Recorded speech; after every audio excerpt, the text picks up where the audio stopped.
Partly. Stopped on me. Yes, Okay. a very flattering. We're live. We're live. Perfect. 7 people Good watching. morning, everyone. I think we got this figured out. We've never tried anything like this before, so it's brand new.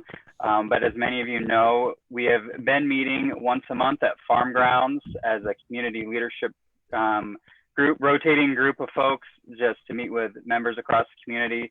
It's been a really good event that we have where we get to just have informal conversations, talking about issues that you have, concerns that you have, questions that you have. And obviously we can't be at Farm Grounds today, so we wanted to still continue that tradition, and knowing that there's been major issues across the community that we've had to face since we last had our last community coffee a month ago. We thought we'd get some key leaders to just talk about what's been going on. And then as you think of things, definitely go into the chat box, send us some questions or comments or topics you want us to hit on, and we will try to monitor that. And otherwise, also keep in mind, you know, what we talk about today is the best that we know today, but things change really quickly. So it may not be true tomorrow or Monday or a month from now. So with that, welcome everybody. Maybe if we can go around and everyone can give us a brief introduction of yourself and then kind of go from there. But I'm Brett Barker and privileged to serve as mayor here in the city of Nevada. Steve Gray, Superintendent, Nevada Schools. Good morning. Henry Corbin. Henry Corbin, Director, Main Street, Nevada. Dane Nielsen, Nevada City Council, Ward 4. Linda Merkin, Story County Supervisor. Good morning. This is John Hall. I serve as the Executive Director of the Nevada Economic Development Council. Morning, everybody. So I've had numerous conversations, I think, well, for sure, with all of you over the last month. So I know there's probably a lot we can talk about, but obviously with COVID popping up about in this area about a month ago is when we all started working on that more heavily and seeing some of the changes coming from that. So I know all of our organizations have been impacted in one way or another. So, you know, on the city level right away, we started looking at how do you protect our staff and perform the essential services. So we looked at our first responders, our key city staff, all of our departments, how we were going to maintain water service, sewer service, things of that nature. So a lot of what we've done is work on social distancing plans where we try to keep key staff separate so that there's redundancy. If somebody gets sick, they haven't crossed paths with somebody else that can step in and do that job. So it's been obviously goal one was to protect essential city services, but two is just to work with other folks across the community to make sure that resources were in the right place. So that's kind of a high level of what we've been doing. But maybe we can just all talk a little bit from our own organization's perspective, how it's been impacting us in the last week. So maybe we'll go to the schools next. Yeah, sure. Well, our initial response really during what would have been spring break week was to get some things in place right away. We started working on a resource page for educational resources for families, and that continues to grow. And then obviously our meal program, which I think most folks know about.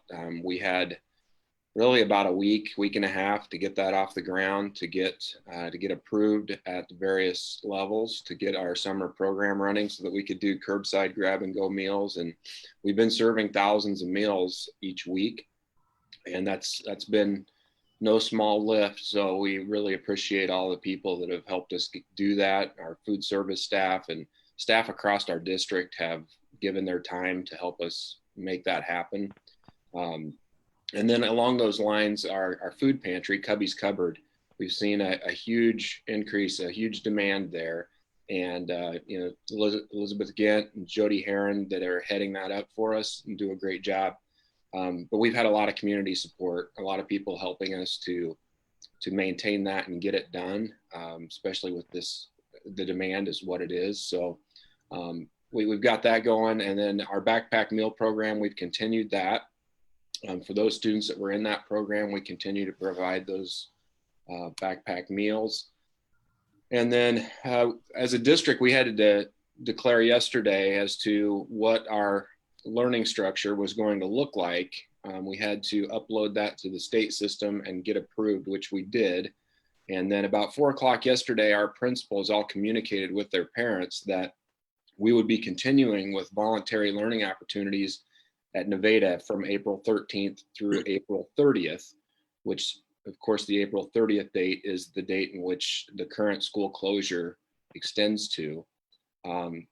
At the elementary and middle school levels, we'll be adding much more structure to that process. We've had some parents asking for more direction with their optional resources for their students. And so parents at those levels, elementary and middle school, would have gotten emails from their principal at 4 o'clock yesterday, kind of outlining what that'll look like moving forward.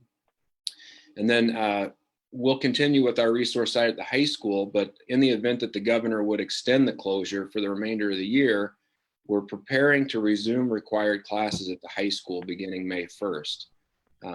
So if we hear that the closure is going to be extended, we'll be getting a lot more detail out to our high school students and parents as to what and how we will be resuming fourth term for them. So lots going on for sure. Navigating the COVID economic legislation has been another piece of that. And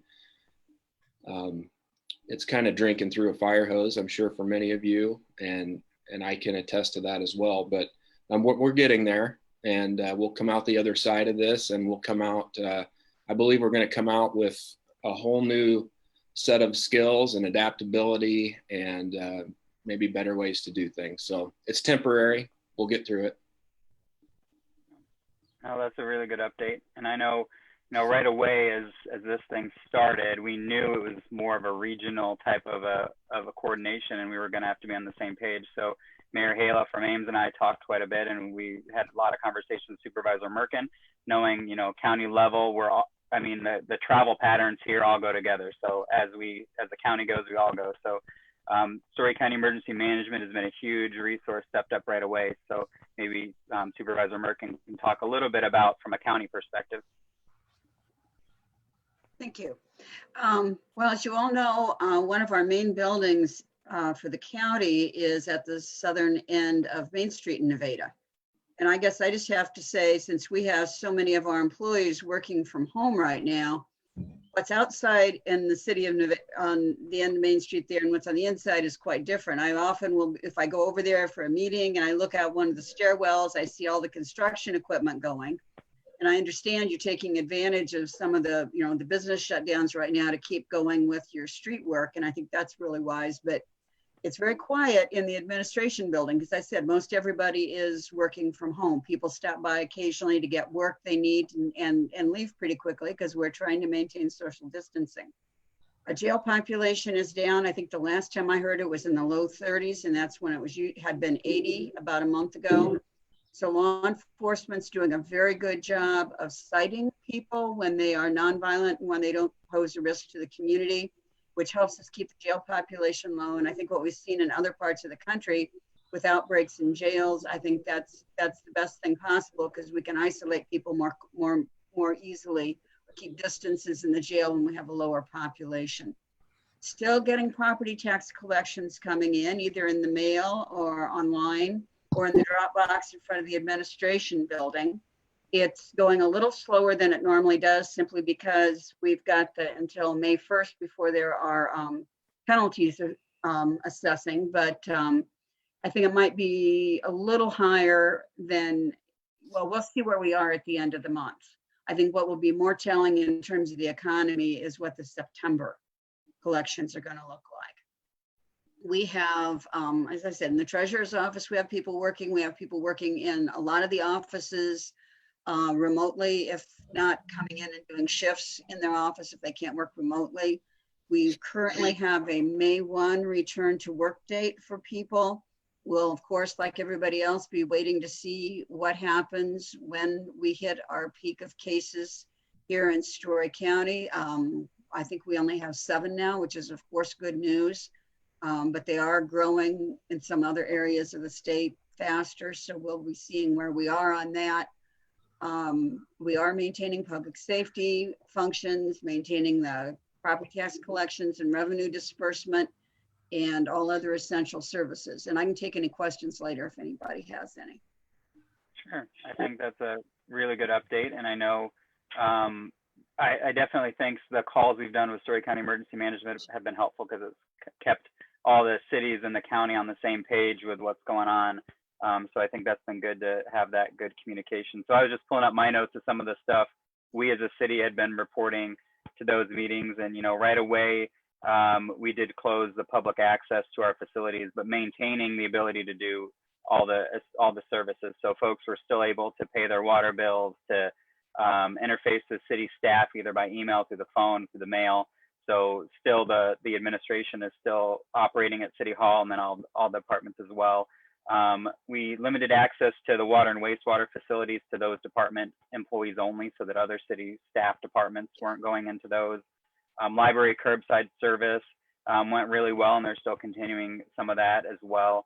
We moved all of our official city meetings to electronic access. So Monday, you'll be able to view and participate in our city council meeting live on Zoom. And so there's login information on our city website and Facebook page that you can find out how to do that. Our public safety director changed some of the standard operating procedures of the public safety department to make sure that our public safety staff is protected as possible with proper PPE and disinfecting and different procedures like that. We implemented the 14-day quarantine for employees returning from travel, primarily worried about spring break, people coming back, and, you know, police officers, whatnot, coming back. We didn't want the rest of our force to potentially be exposed to something, so we did act on the cautious side there. We had an emergency proclamation from the mayor, and that's because city code had a section in there about the emergency powers. So it's kind of interesting. Most of my proclamations have all been symbolic. So this was probably the first one that actually did something. So I was joking around with our city clerk, Karen. I was like, you mean I actually have real power? And she was like, yes, you do. So unfortunately, it's not one that I ever wanted to have to use. So it's basically outlines things like the city parks. It echoes the state proclamations locally, and our police force then can enforce what the state has mandated through the local ordinance there. So the city council did ratify that proclamation by resolution at the last city council meeting, and also went through other emergency powers for the mayor and the city administrator, also emergency as policy as far as staff and time off and whether they get paid for what and those types of things. So we did have official city council action taken on that. I already talked about dividing the workforce for social distancing. And really what's been kind of fun is engaging the community in fun ways. So there was the police went around looking for the bears, the bear hunt and all the stuffed bears, and then Easter eggs and chalk, and the Easter bunny will be out on the fire engine tomorrow. So we felt it was important to keep the community feeling connected, even though we can't really be side by side right now. And I'm really proud of the way our community has responded in that way, because the last thing we want is for people to feel isolated, because isolation leads to a whole host of other problems. And so seeing that connection has been really great. And then also seeing all the community groups really step up, and we can talk, I know John and Henry will talk more about that and how those groups have stepped up to the plate, because there are a lot of unmet needs that we're trying to fill those gaps to make sure that everybody's taken care of. And then, you know, we've also been trying to communicate from the city level as much as we can online through social media, getting as much information out. And then Supervisor Merkin hit on something too that just came up this week that we put out yesterday was, you know, we're right now tearing up 6th Street, which has been, we've been talking about that for about as long as I've lived in town. So it's a project that has been coming for quite a while. Obviously just broke ground last month. And, you know, with all the current disruption to downtown, the businesses are closed anyway.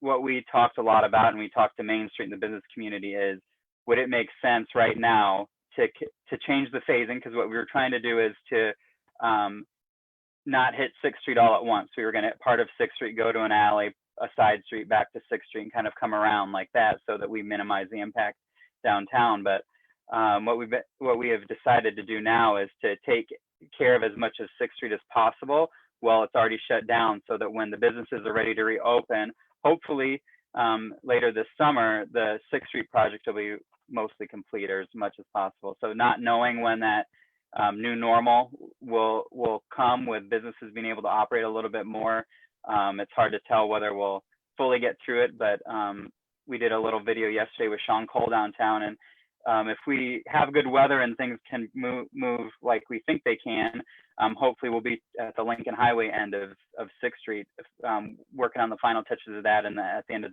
July. So we think we can accomplish a lot of that. And I think it makes a lot of sense, because then hopefully what we don't want to do is have businesses reopen and then next summer hit them with the road closure, which is what we were going to do at the other end of 6th Street. So that's the current plan. Hopefully it progresses smoothly so far. It's been good. The weather's cooperated. They've made quite a bit of progress. And it's been quite fascinating to watch the process too. So, I've looked at it on paper. I know conceptually what's going to happen, but it's pretty neat to see and feel when you have an office right there on the corner of 6th and J. You can feel it all the way up on the upper floors. So it's been a neat project to watch. If the community is interested, it's a good way to come down and practice social distance. Definitely keep your distance from folks, but you can observe some of that going on too. But that's kind of our high points. So maybe we can have Henry and John talk a little bit more, maybe from what your organizations are seeing, keeping businesses afloat, keeping our nonprofits functioning at their, because that's what Dr. Ray hit on. There's a need, and I've seen the Cubbies Cupboard statistics. There's quite the jump in the last few weeks, and we've had to bring in a lot more volunteers to man those Cubbies Cupboard hours, because the need is a lot higher. And we put out, well, I'll put a plug in, there's a forum on the city Facebook page right now, because what we've found is there are some folks that don't have a way to get to the food pantries. The food pantries, we've been able to maintain supplies. We've had volunteers helping on that end, but we need more volunteers helping to deliver to folks that can't make it up there, whether it's for mobility issues or transportation issues. And with that, you wouldn't have to interface with people. You can leave it at their doorstep and they can come out and get it. So there wouldn't be risk of exposure to anything, but we do need some volunteers doing that. So now I'll stop talking and hand it over. So Henry and John, you can flip a coin. Go ahead. Okay, I'm happy to jump in and talk a little bit about, we engaged pretty early on in trying to work through some childcare issues, and Story County Emergency Management, in conjunction with United Way, have really stepped up and have kind of taken that under their wing, utilizing some of the early initial connections that we were able to make. Since then, we've continued to plug in, and the Nevada Foundation's been really a key component of this. We know that there are shortages for dollars coming in, that this is a really heavy charitable contribution time of the year for a number of our key kind of social service organizations in the community. And so the Nevada Foundation has stepped up and actually has a community pandemic relief fund. So rather than donating to just individual organizations like the food pantries or housing assistance programs, the contributions to the Nevada Foundation are actually able to then be mobilized to wherever there is critical need, if and when those pinch points happen. So it allows us to be pretty quick on response with those resources. And then in terms of business response, that's what the majority of what I've been working on these days has been. So I've been in regular contact with a number of our key industries throughout the community, as well as a good deal of our additional businesses throughout our community. And we're really in kind of still that phase one of a recovery plan, which is considered mobilization. So that's the mobilization of financial resources. That's the mobilization of businesses that can produce PPE equipment, shifting their operations to do so.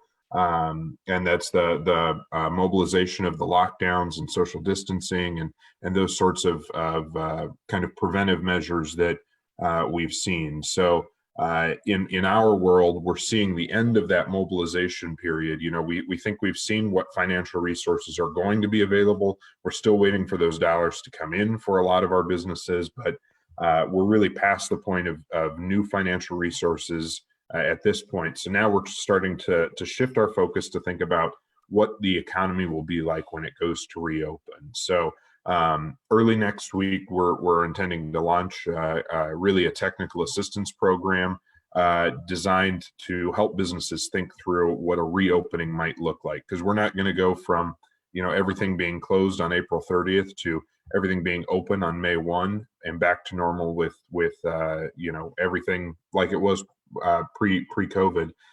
So thinking through a lot of those issues that come with reopening, that's what we're going to be working to help businesses do, so that if and when we get to that time, or when we get to that time, we have the appropriate steps in place for maintaining social distancing and limiting spread, while also being able to support our economy here locally.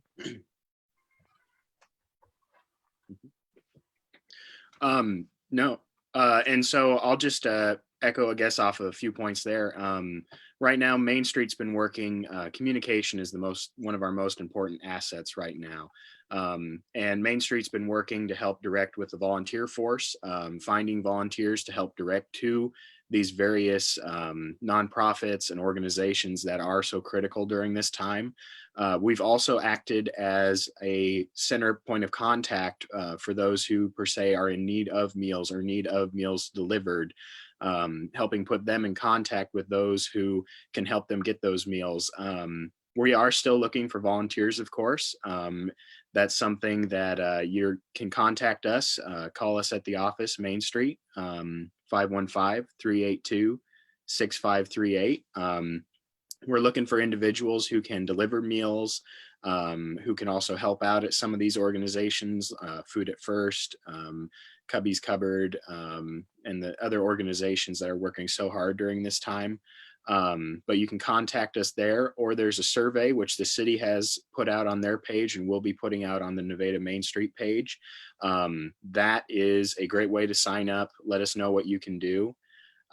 So amidst all this, we've been working with our businesses with the 6th Street project, working with the city and helping those businesses also receive the COVID relief, the resources that they can receive during this time, helping them get that paperwork and put them in touch with those individuals who can help them, the organizations, local lenders, just helping that communication still occur.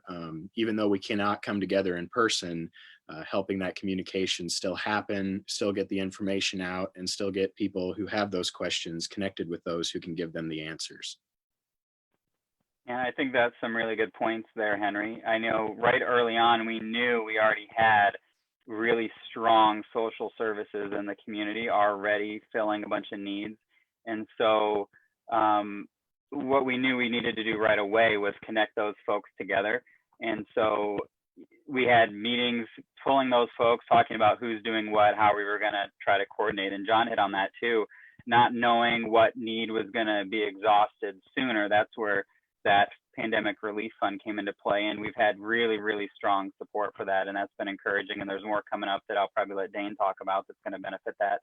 But the goal of that is not knowing who is going to run out of funds first. And people in the community want to help, but they don't know where to give it to. And quite honestly, we didn't know where to tell them to send it to because different needs are coming at different times. So that's the nice thing about that fund, is it allows, you know, maybe it's food now and it might be rent relief in a month from now, or utilities later in the summer when the ban on disconnections for utilities goes away. So we know there's going to be a rolling effect of this for quite a while. And so the needs are going to continue to come. So I'd encourage folks to take a look at that fund and please contribute if you can.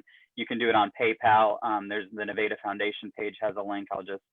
That's one easy way to find it. Otherwise, State Bank, you can drop off funds at State Bank as well, and they can help you out. But yeah, the needs are going to keep coming. That's what John hit on too, knowing we will have a new normal that'll settle in that won't look like what it did even as much as a month and a half ago, until we get through and there's vaccination programs and we get on the full other side of this. So, you know, there will be some adjustments that all of our businesses and our community will have to take in the interim to continue to operate as much as we can, but also protect people. So yeah, with that, Dane, do you want to talk a little bit about some of the other fun things we have coming up that'll help the fund?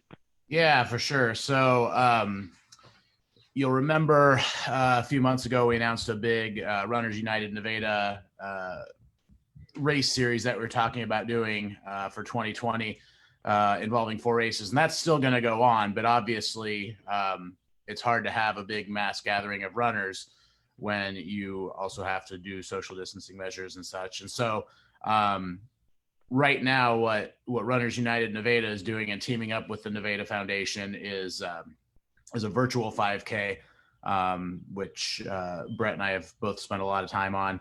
I think Brett probably even more than I, so credit to the mayor on that. But the turnout's been incredible. So basically the way it works is until next Wednesday, the 15th, you can register for this race. It's $20. You get a t-shirt, you get a medal.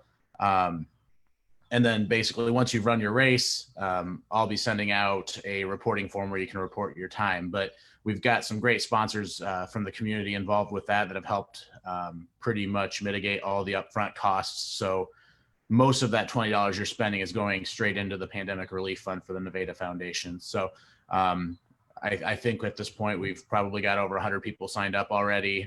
Turnout's been very, very encouraging. And so thank you to the community members who have signed up so far.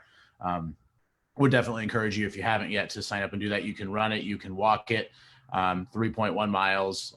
Again, even if you're walking, it's less than an hour. And I think it also feeds back into some of even, some of the Main Street stuff. We've talked about that Main Street survey that Main Street did last year.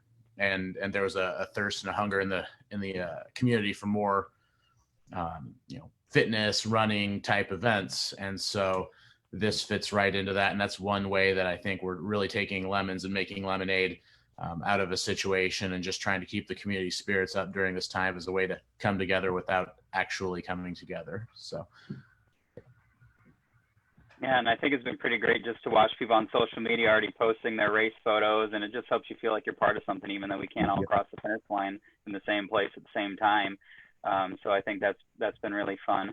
And then also shout out, and Dane might have said this and I might have just spaced it off, but our large employers have stepped up to be part of that too. So Burke right away donated very generously to cover so far the t-shirt. So up to this point, everyone who's donated every single penny is going toward the fund, because Burke covered the cost of the first 150-ish, depending on what the shirt cost officially came in at t-shirts. So hopefully we'll run out of those ones that were sponsored. That'd be a good problem to have. And then Almaco, which is really fun, made custom medals. So we'll put up some photos of that on social media probably this weekend of what the prototype medal looks like. But everyone will get a locally made medal made here in the community as well for participating. And we have people internationally registered for this event. So that's kind of neat too. It's connections to the community from all over the country and even the world that are participating in that event to help our community. So yeah, that's been really fun. And Henry, another one kind of off of that, which was a similar idea. We tried to think about whether we could time them together, but it just didn't quite fit with the speed we had to move on some of it. So maybe you can talk about Main Street and what they're working on with the 20 and 20. Yeah, so we are looking at starting a similar idea. It'd be called Going the Social Distance 2020 Nevada. And essentially what it is a tour of Nevada. We've selected 20 historic locations throughout the community. And these 20 locations will be part of a guided tour, which will feature plaques and QR codes that you can learn as you walk around to these locations about these places, about these locations that are all historically significant to Nevada. We have been having a fun time with this. You don't have to run it, you can walk it, you can bike it. The idea is just to kind of get the citizens of Nevada out there, learning about us, learning about what makes our community, but also being able to get out and kind of shake off the cabin fever. These locations are all over town. Right now we have 3 routes that take them to different locations out of these 20. All 20 are located in, I guess, the corporate limits. But they'll each have a plaque, a number, and a QR code. And the hope is to actually make it an audio tour. So as individuals would go to these locations, scan the QR code, they'd be given the written history of it, but they would also hear the audio version of it so they could continue to listen to it as they run or walk the course. They'll also receive a t-shirt for doing this. It's something that we just, as Brett said, it was two ideas that were similar, and we looked at putting them together, but then we decided to going the social distance Nevada will hopefully become a reoccurring event every year. It'll be 2021 next year, and we'll select an additional site to add to our list. And so this is something that we're looking to bring some entertainment and some fun during this time, but also something that will continue and go on for hopefully years. Yeah, and I'm looking forward to that. I think it'll be fun and informative, and take that downtown walking tour that's on paper and make it more accessible for people too. So yeah, there are some questions coming in, which is good. So if you're watching, put some questions in the box there so we can cover topics you're interested in. So one maybe to punt over to Dane is what's going to happen with the Nevada Race Series. Yeah, I actually just commented back to Amber on that one, but the race series is still going to happen. The May 3rd event with Brian White, that has been postponed. We are working on a new date. I think we're pretty close to having a date set later in the year for that one. So rest assured, Brian White is still coming. It's just a matter of when. He's still excited to do the event. He was his scheduling guy was telling me this is the first time that Brian's ever been invited to do a race and then a post-race concert. And he was really excited about that. So it will happen. It's just a matter of when we're able to get the logistics worked out on that. But we've got a really hardworking committee working on making that happen. So all 4 of those races are still going to happen. The virtual 5K is a separate event from those. So if you're wanting to do the 4 races for 75 and sign up for that, we can still do that. Just stay tuned to the Runners United Nevada page, and we can definitely keep you updated there. So, but again, yeah, I think that's going to be a great thing once we start to come out of this and we start to figure out what that new normal is going to look like. I think an event like that is something that can really help our community start to get past this, hopefully. Yep. Very good. And I am waiting for Sue Vandekamp to put a question in. So Sue, I know you're probably watching, so we're waiting for your topic you have for us. Hey, Brett, we did have one question in the messages for the city page too. About the yard waste? No, well, that one too. There was a question about the timeline for construction on 6th Street with the changes. Do we have a rough estimate on when things might start to wrap up for the year? Yeah, so as far as the total project for downtown, it will go into the next construction season in 2021. So the original phasing included the section of 6th Street they're doing now, and then it was supposed to go to the alleys behind those buildings and then go to J Avenue, and that was going to then complete this year.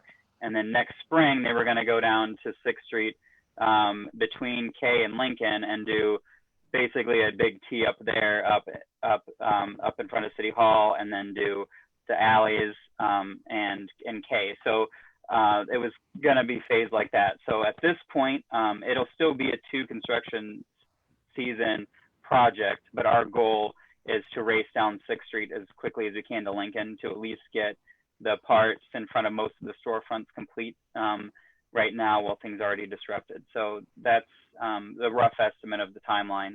And then we got a question in the chat from Matt about yard waste, and we did have a city council yard waste committee that met shortly before our gears shifted to the COVID situation. So we do have an ongoing discussion about yard waste. City staff is researching various options, and we'll continue to work on that as an issue. And now that we are kind of hopefully letting the dust settle a little bit and settling back in and getting used to Zoom type options for meetings, we will recircle back on that topic. So it definitely is one that we're working on. So with that, waiting for some more questions, but maybe we can go around and all kind of shift gears, maybe a little more informal, lighthearted, and talk about some of the changes we might see down the pipe. So, 5, 10 years from now, I mean, we know the Great Depression generation didn't like to throw out, loaves of bread until they were all gone. And there were some permanent changes to, society after that. So I think we can all kind of guess what some of those might be, but maybe we can go around the horn and talk a little bit about that while we wait for more questions to come in. Well, this is Linda Merkin, and I'll talk on a personal level. I'm a gardener and I save seeds. So I've been getting seedlings ready to go. And I ran out of a few things and it's going to freeze, and I've got some things out and I needed to get some more seeds. And I found out all the online garden seed companies are 2 weeks behind and are suspending orders. So it looks to me like everybody's thinking more about food, and everybody's more thinking about what they can do to feed themselves and their families. Mm-hmm. And I don't know if that will become a longer term thing, but I think people are thinking a lot more about self-sufficiency right now. One thing from the seat that I sit in that we're seeing is a consideration of the entire supply chain, and this kind of goes back to what Linda was saying. I mean, it's a supply chain issue that has delayed a lot of those orders, and certainly more demand on that. But we're seeing that with some of our large companies that the supply chain coming internationally has posed a lot of issues where they may otherwise be able to continue operating, obviously implementing some additional social distancing policies and doing some additional work on their end, but they're just not able to get some of the products that they need in order to actually produce their end product. So we're continuing to hear more and more that the idea of reshoring and foreign direct investment from international companies who have presence over here is going to continue to increase and continue to grow as the closer to consumer production happens. It ultimately helps alleviate some of those supply chain concerns into the future. So I think that from an economic development perspective, I think that there's some real upside opportunity on this whole thing with reshoring some of those opportunities.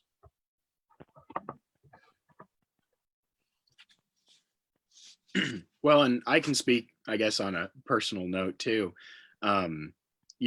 It's interesting for myself looking at it, how almost for granted you take certain things, and now, you don't realize it until you decide, should head uptown for dinner or something, and you get used to that sitting in the booth and kind of the atmosphere and that social element. And I've discovered we're a very social community. We have our social circles. They all kind of intertwine and connect. And it's been interesting to see how we are adapting in this time. And I'm wondering if that's something that's going to continue. It's either going to make us desire that, personal connection and those social interactions even more after all this is cleared up. That desire to be able to go, to the local restaurant and sit in a booth and see your neighbor and just communicate and chat and enjoy the atmosphere. That's something I think people are going to value. Not that they didn't value it already, but value it even more. I would agree with Henry. I'm obviously working in a pharmacy. I work in State Center, but I think it very much applies to Nevada too. I think when you talk about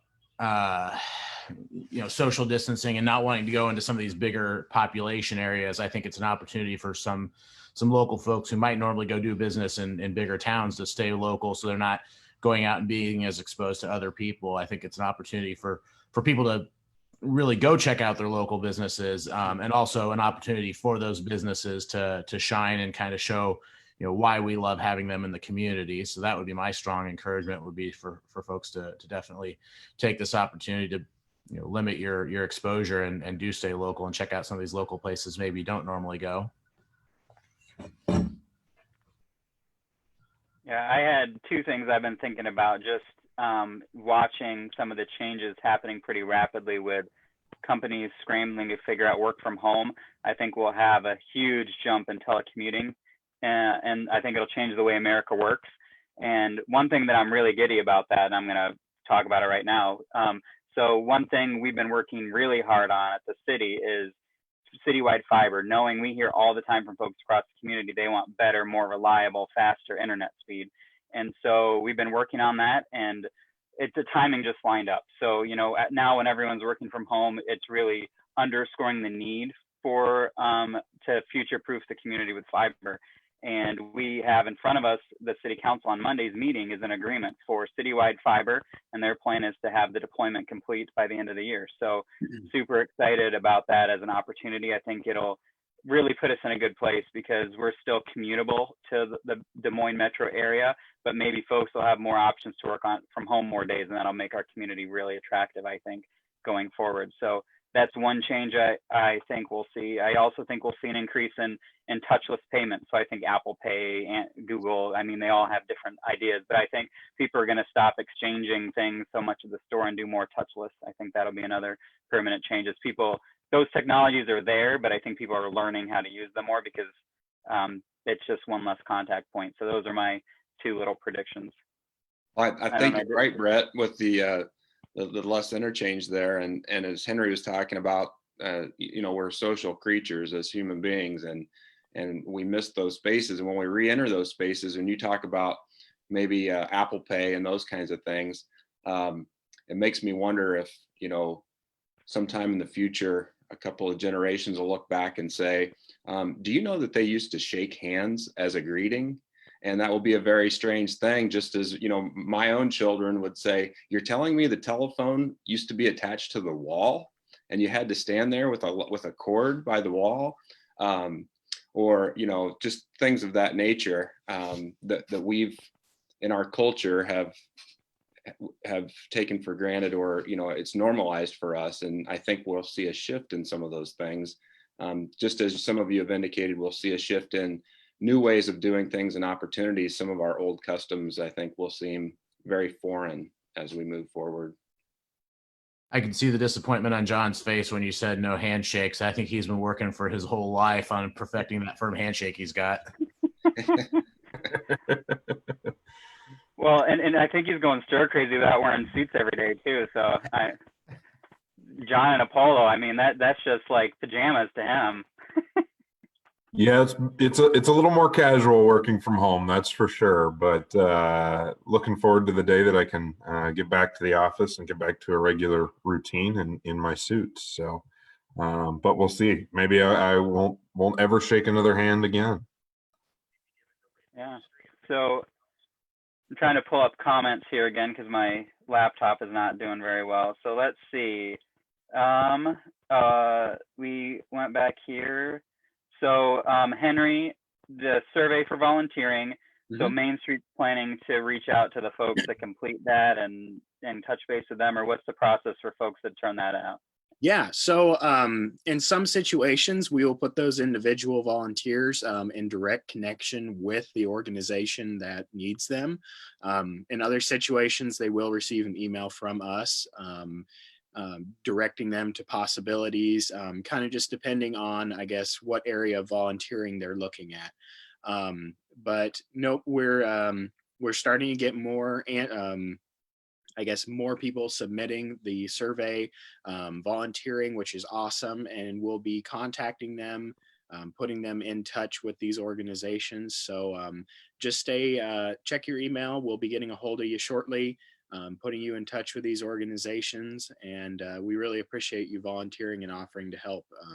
It means so much in this time. Brett, my laptop. You had a question about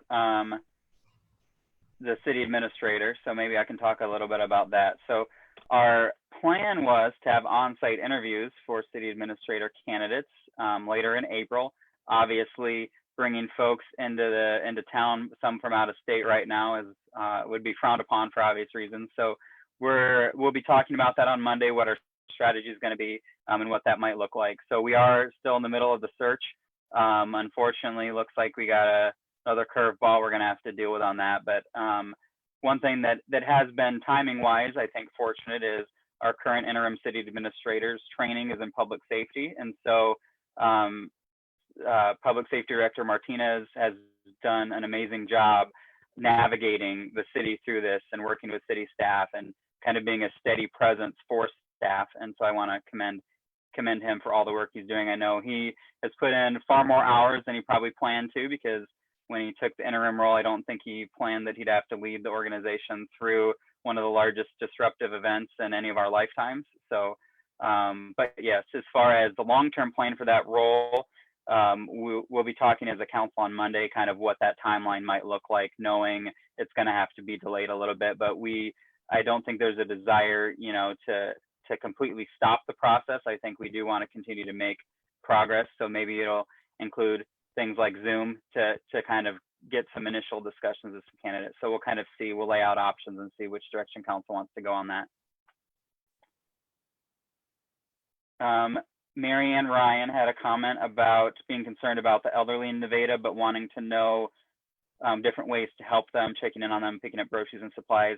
Henry, do you think that's a way that if she's interested to contact the Main Street through the form there, and you can reach out and figure out ways that she can help with that? Yep, absolutely. We've actually had a similar situation to this just happen. A dear friend of a senior here in the community. She's not here in the community, the friend, but she had ordered groceries for her friend here and just needed someone that could pick the groceries up, take them to her friend, and drop them off. And luckily we had a volunteer who actually said they would be quite happy to do that exact situation. So we were able to put them in touch. Yeah, absolutely can contact us through the survey or give us a call at our office. That's another good way of getting a hold of us, Facebook, any form of that.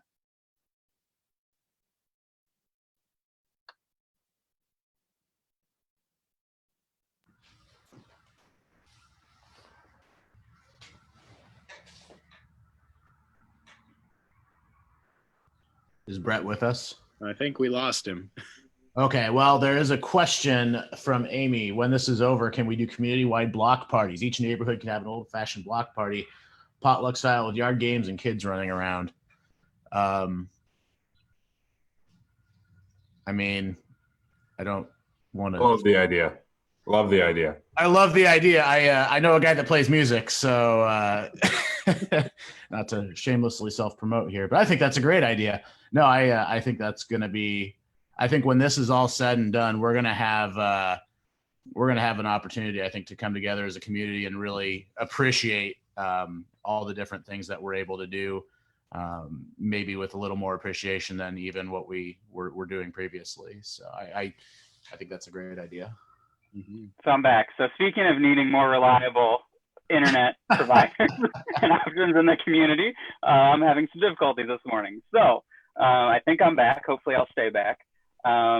But yeah, one thing I was thinking about before it dropped away. So if folks know of seniors that need some help, probably also one role that Main Street's really been good about, Main Streets and chambers tend to be kind of the front door of a community. And so Henry's been trying to connect the dots for us. So if you know people that need some help, you can send them Henry's way, and he can hopefully connect them with the folks that are able to fill some of those needs. So that would be the flip side of Mary Ann's question there.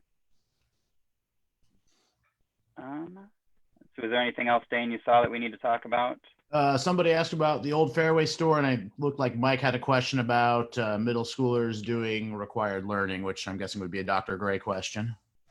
Yeah, so old Fairway, I don't know if John, do you know what's going on there? Have you, or Henry? That'd be a Henry question. Yeah, I really don't have much to share. I do not have a definitive answer as to what's going into that space. We're very fortunate to have a local developer who has purchased that and is currently investing and working on that space and doing a great job. And so, that's something that we're excited about, to see that investment into these spaces. That space specifically being empty for so long. It's great to see some life being put into it and some opportunity there. Very good. And then Amy asked about community-wide block parties. And so, yeah, I mean, once we're on the other side of this thing and those types of gatherings are appropriate again, there definitely are ways that you can request to close down blocks for that. And I know that those have occurred in the past. So definitely, I think we'll see some folks really excited about doing some of that on the other side of this.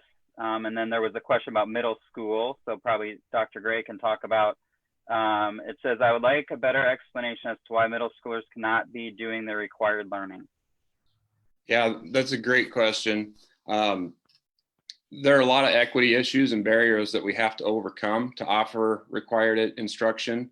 While we know we cannot overcome all of those barriers on a pre-K 12 level with over 1,500 learners, we're currently researching those barriers starting with the high school level to see if required instruction is a possibility for, those are our 450 most independent self-directed learners. So we're currently gathering that data to address those equity issues such as internet, device access, special education, 504 accommodations, our English language learners. So we're working on overcoming that at that level to offer. Obviously, at the high school level is our 4 credit bearing courses. So we're looking at that.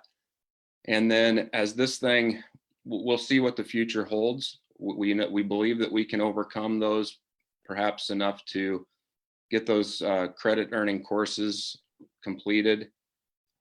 Obviously, that's where the graduation requirements and such come in.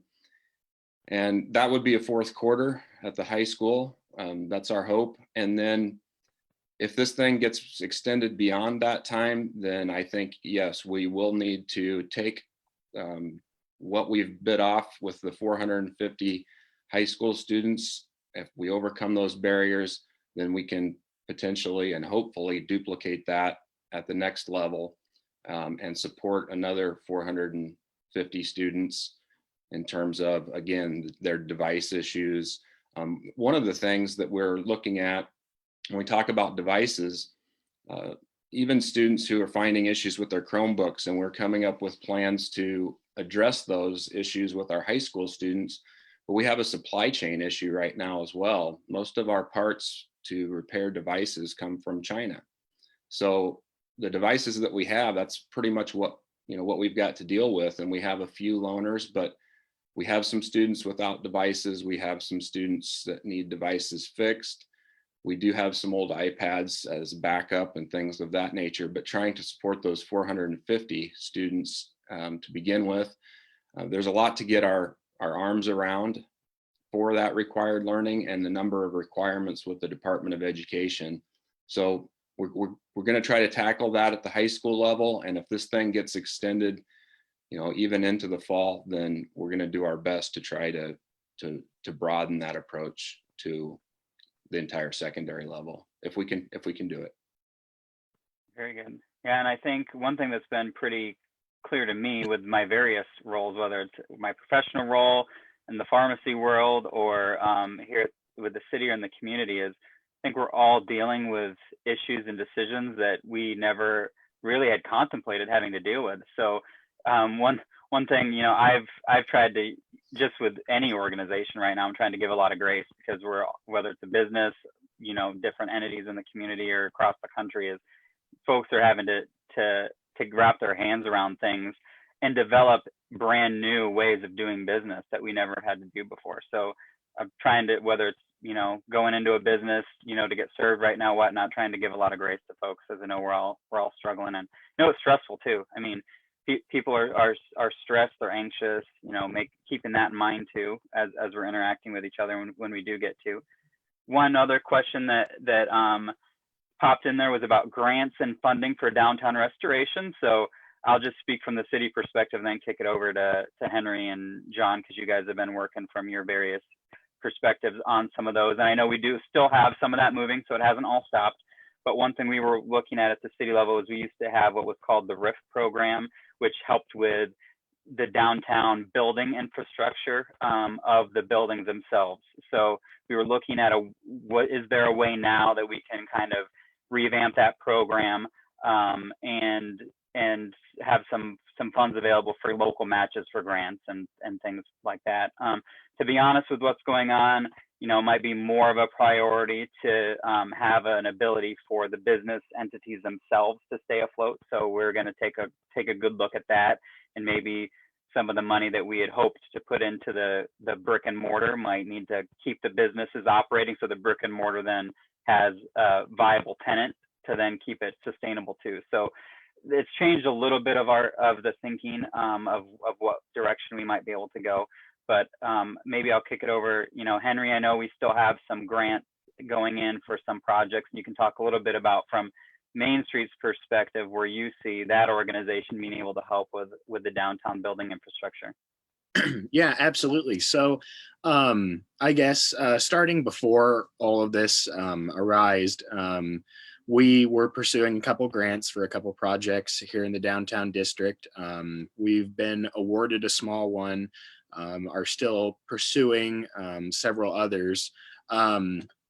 As you said, Brett, you know, this has caused us to kind of look at what these grants are going towards, what grants are the most applicable, you know, what the demand is, I guess, what area. So we're continually looking at that, looking at how we can make that impact, what grants, I guess, are, you know, can be directed towards this. It's something we're continually working on, continually researching, looking into. We have a grant committee as part of Main Street, which is helping just organize, track, find these grants, just kind of keeping it organized and most effective. But that's something we've been focusing on and continuing to focus on through all of this. And there was a question in here for Dr. Gray about what's going to happen to prom and graduation at the high school with everything going on.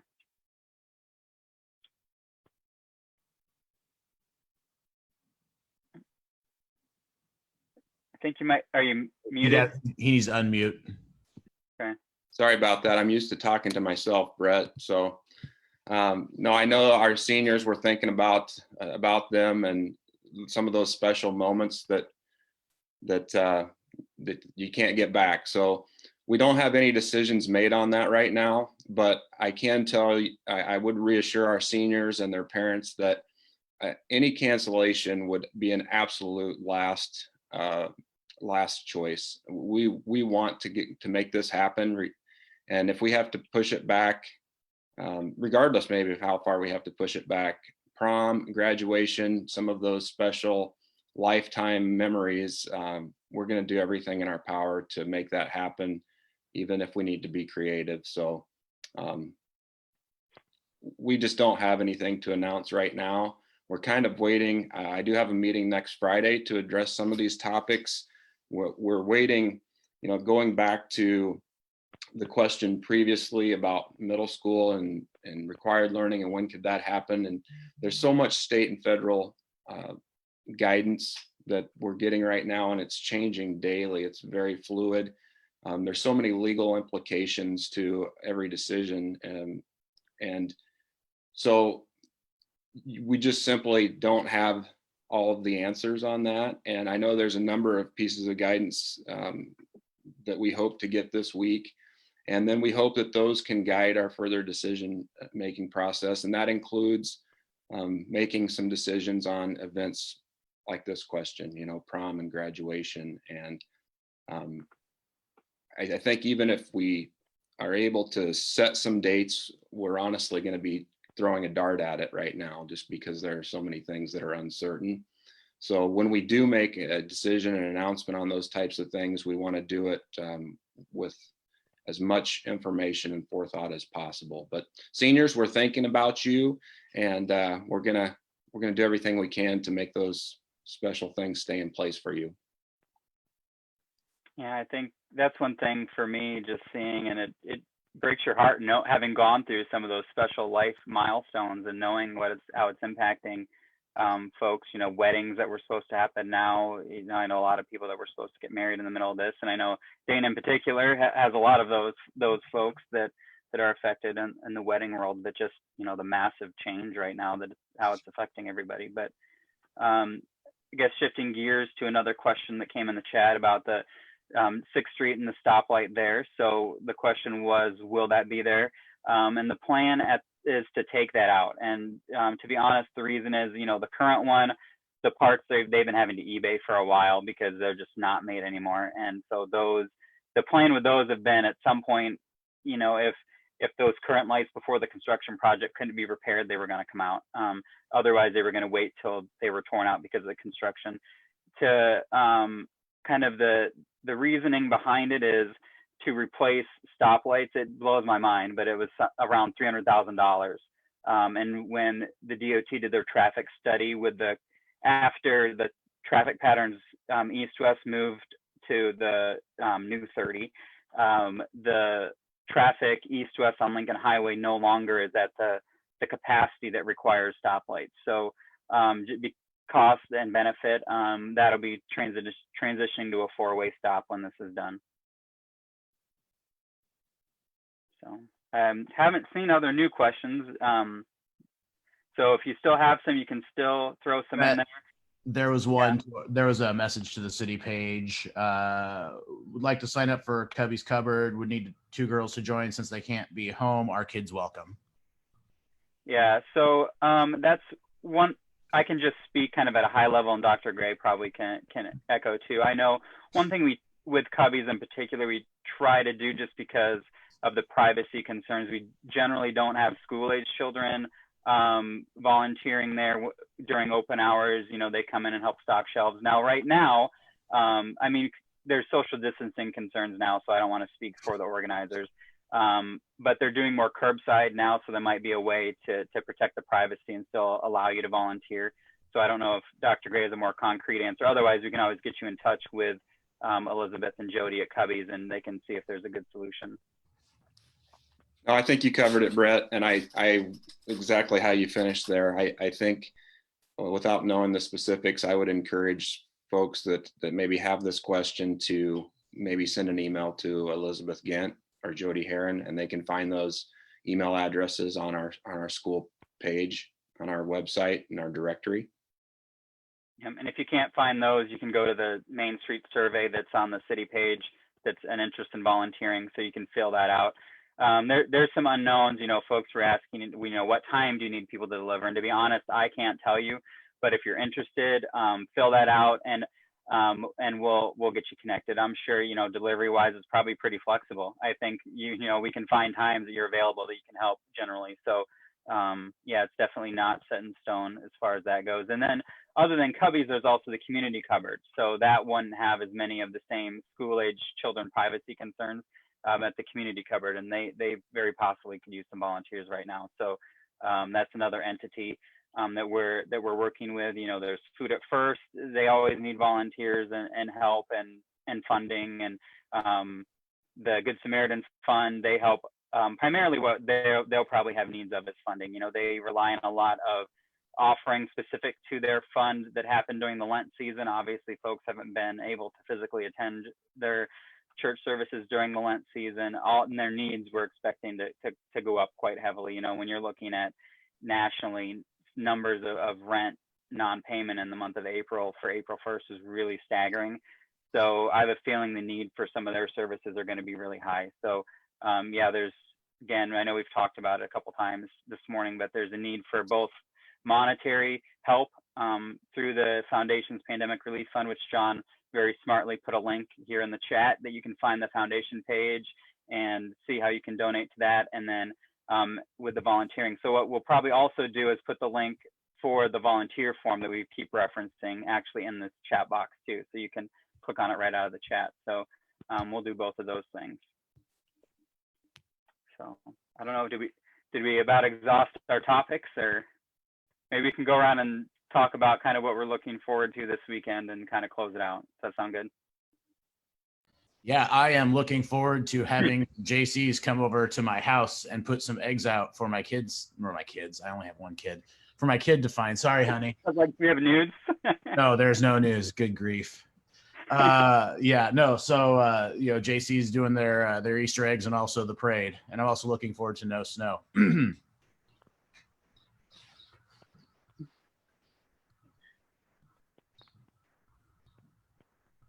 I guess I'm looking forward. I guess the colds interfered a little bit, but doing some carpentry work for the Historical Society this weekend. So kind of just a relaxing, calm, nice little calm Saturday.